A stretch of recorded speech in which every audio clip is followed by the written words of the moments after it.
с пылу, с жару и обязательно с традиционной белой глазурью. Вскоре магазины городов Якутска и пригородов будут заполнены куличами от якутского хлебокомбината. Как и положено православной традиции, вначале куличи были освящены святой водой. Это стало доброй традицией для предприятия якутского хлебокомбината.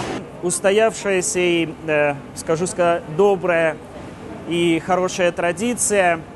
Перед тем, как начинать выпечку пасхальных куличей, мы совершаем эту молитву и просим Господа, чтобы Господь благословил этот важный, ответственный и добрый труд. Поэтому мы сегодня молились о наших пекарях, о тех, кто будет печь пасхальные куличи, молились о том, чтобы с каждым этим куличом в дом жителей, в дом якутян приходила радость духовная, приходил мир и благополучие. Кроме куличей, на прилавках магазинов можно будет найти пряник в виде пасхального яйца, раскрашенное вручную мастерицами якутского хлебокомбината.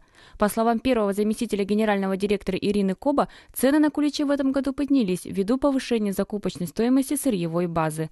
Но, несмотря на это, они остаются доступными для горожан. К примеру, стоимость самого небольшого 150-граммового кулича будет 35 рублей. Сегодня у нас очень большое такое мероприятие вместе с православной нашей церковью, которую уже 4 года мы освящаем наши куличи. Значит, просим благословения на наш труд. Конечно же, эта традиция будет продолжаться у нас. И мы надеемся, что